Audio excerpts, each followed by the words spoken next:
Hi to everyone.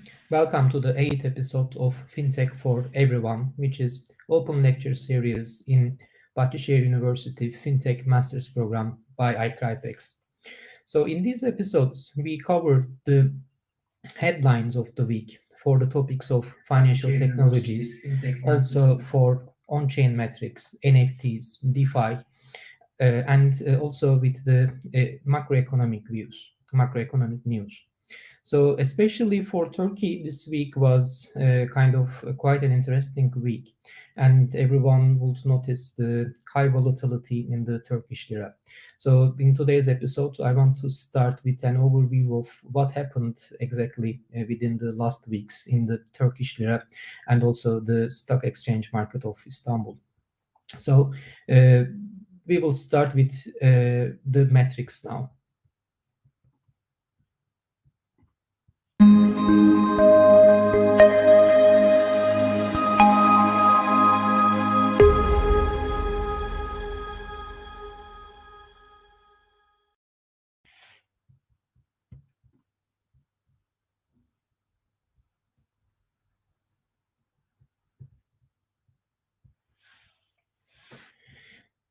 So Turkish lira depreciated, first of all, approximately 40% within last 2 months. On the other hand, with the recent announcement by the President Erdogan, now we see that actually 20% appreciation occurred in the Turkish lira, which is the highest volatility in the history, actually.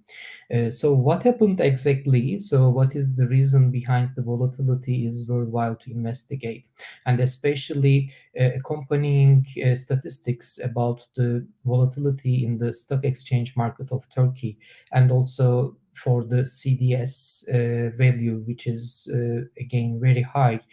These are worthwhile to investigate, worthwhile to mention about. Well, we have seen actually through the pandemic times, first of all, expansionary monetary policies, but then we have seen recently which is done through the central bank's decisions for contractionary monetary policies transition, which means that the interest rates overall the world are about to increase due to the inflation problem and due to the inflation pressure on the prices. On the other hand, Turkish Central Bank made another decision, which was opposite of the other central banks, in a way that actually 1 base point decrease was happened within the last week. So this was one of the main reasons in the depreciation of the Turkish lira. But then another decision was announced that now there will be a kind of protective measures against the Turkish lira's valuation, which is done through a quite original idea, actually. So it is basically this. So if any Turkish citizen has a deposit account in Turkish lira, and if because of this there is a revenue gap, the revenue loss in comparison to a dollar deposit account, for example, then that gap will be paid and compensated by the Treasury of Turkey together with the Central Bank of Turkey. So this is why the Turkish lira value against dollar is actually now appreciated from 18 to 11. So this is in that sense quite a striking news and quite a striking event because of course the volatility is like the less desirable thing as for a country, especially when the CDS premium is that high. So we will see if that policy will be effective or if it will invite other risks, because we know that the inflation problem is quite a problem for Turkish economy. On top of that, now the volatility of the Turkish lira is trying to be compensated by the extra government expenditures, which will put another burden for the budget of the government. So hopefully Turkey will just overcome these issues and at least we can say that there will be another 3 months so that the trade and all the business can be done in a more forecastable feature for at least for 90 days. So after this overview, we will continue with the newsletter, which is prepared by the Blockchain Center team members. And here we see some important statistics as well for starting with crypto finance. First of all, we see that through a survey with College Times, we see that for the financial decision makers, the responsible household members for financial decision makers, the awareness of cryptocurrency is kind of all-time high. So 94% of awareness of the cryptocurrency among the all financial decision makers in households. But most importantly, among them, at least 1/3 of them, precisely 32% of them, are now either active owners or passive owners. So 21% is for the active owners. So this is striking statistics, which shows us the cryptocurrency mass adoption is actually happening in front of our eyes. So apart from this, we see that the banks, traditional banks, which are either doing some projects with financial technologies or themselves just describing their identity with FinTech, they are becoming very successful. One of the latest examples is from Brazil. The Brazilian fintech unicorn Nubank, now listed on New York Stock Exchange, is actually the most valuable listed bank in the history of Latin America. And another statistics which shows us the number of fintech unicorns per country, that United States is number one, but apart from UK and China, now India and Brazil are in top 5. So once we see the list, Nigeria is also in the list. So this is another statistics which shows us that the developing countries can actually have quite nice opportunities to have unicorns in these new developing areas. Apart from those, there is another statistics for decentralized finance showing us that not only developing countries, but also especially the Western Europe and North American countries are quite interested in decentralized finance. So this statistics is important because there's an assumption that, especially after El Salvador's adoption of Bitcoin, people might think that, just the developing countries or countries with financial instability are the only ones which are investing on crypto ecosystem. It is not the case. The interest and mass adoption is actually increasing throughout the world, including the developed countries. After all, of course, NFTs are rising and rising. So we were calling the 2020 summer as DeFi summer. I think we can call 2021 fall as NFT fall. And through NFTs, there are different streams.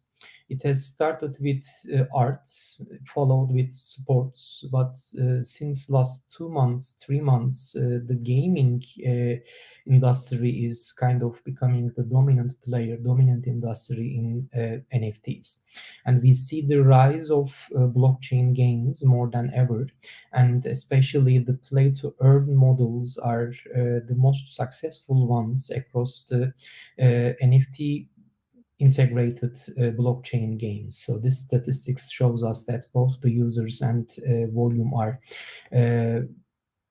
according to the trend line, they are both increasing.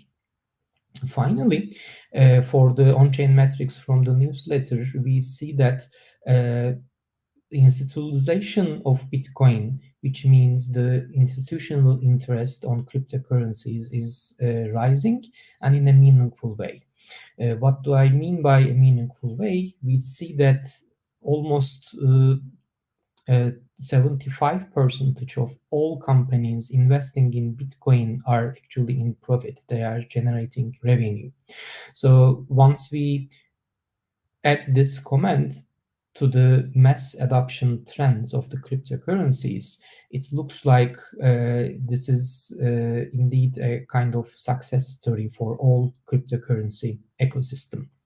For all of the other statistics and information like trends of the week, and also for articles for readings through a Medium account, anyone can visit the Medium account of the Blockchain Center for seeing this newsletter. I would like to make some final comments for providing a brief on-chain analysis, and for the ones who are interested in but kind of being afraid of the on-chain metrics, I would like to provide some brief analysis so that anyone will see that actually this is not that much frightening. Although it is technical, actually there are some quite important core metrics, and just even following them will give any investor a rough idea about the status of the markets.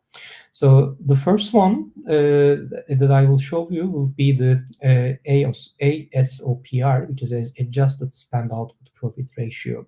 So just as the reference point, so number one is the critical value for ASOPR, and today's value is 1.01.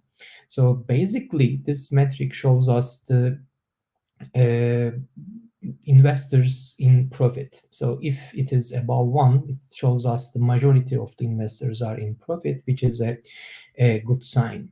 So let's start with that, and let me show you that, well, since a while, we see that this metric is above 1, and usually if we see a trend where this metric is mainly above 1, this is a good sign for the bull markets. If we see these values less than 1 for a long period of time, it can be also a signal for a bear market. So long story short, it looks like we are still in the bull markets and the value is above 1. So another metric that I would like to discuss with you is the NUPL, which is net unrealized and profit loss amount. So here the critical value is 0.5, and today's value is 0.509. So let me switch to that.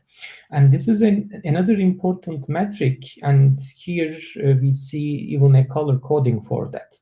So if you zoom out, you will see the whole metric where we see and we can actually describe the euphoria or greed regions, which is not the case since a while.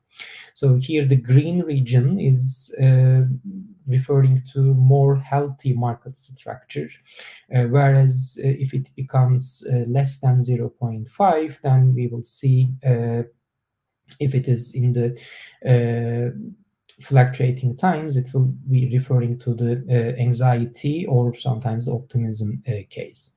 So long story short, so today's value is slightly above 0.5, which is another good sign. So to check miners' profitability, we have pool multiple. And here, this metric is a bit more complicated, but still it can be interpreted that the higher value of pool multiple, it means the profitability of the miners is high. And if it is too high, it implies sell pressure.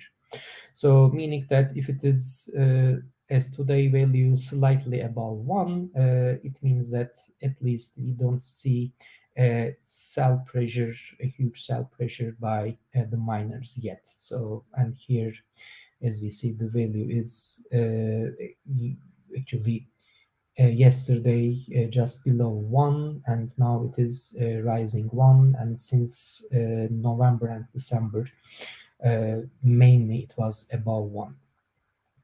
And for the latest two on-chain metrics, I want to mention and discuss about the Z-score or MVRV Z-score, which is a measure, a metric, which tells us if the Bitcoin is overvalued or undervalued according to a fair price. So I will skip details for the measure of the fair price, but for the ones interested, so this is the mathematical formula of that.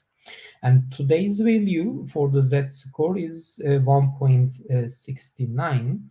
And to see it from here, we see that it is on the rise, and a better value for the stability of the markets would be between 2 and 3 values. So if it rises above 2, then it will be a better sign actually. And the final on-chain metric that I would like to discuss with you and to check to see if there is a sell pressure through the whales this time. So if you remember for the pool multiple, we had discussed about the miners' profitability and the sell pressure coming from miners. We have another metric to briefly check for the whales, the big investors'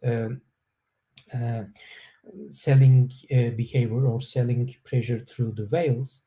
So it is basically measuring the relative size of the top 10 inflows to total inflows for all exchanges. So and 0.50 is the critical value there. Today's value is 0.53. If it were higher, it would mean more selling pressure through the whales. So let's check it through this time the crypto quant. So here we can see a correlation between the rise of this metric and the selling pressure, which means the decrease in the Bitcoin prices. So now we see a slight above 0.50. So recently, actually just during the times of this show, there is a kind of selling behavior for the Bitcoin. So these metrics are, of course, important. On the other hand, we should finalize the comments by saying that neither of them are perfect. And we can also tell this for all on-chain metrics or on-chain analysis, in a sense that uh, we have many other tools. We have technical analysis, we have sentimental analysis, we have on-chain analysis, and each of them are more effective for analyzing the markets under different circumstances. So the best way to do would be actually having expertise, having profession on all of those fields as much as possible, and doing the analysis by getting benefit of all of the metric tools from all of the other fields. So let me stop here, and so we will continue with the next episode in 2 weeks. Have a good night. Bye.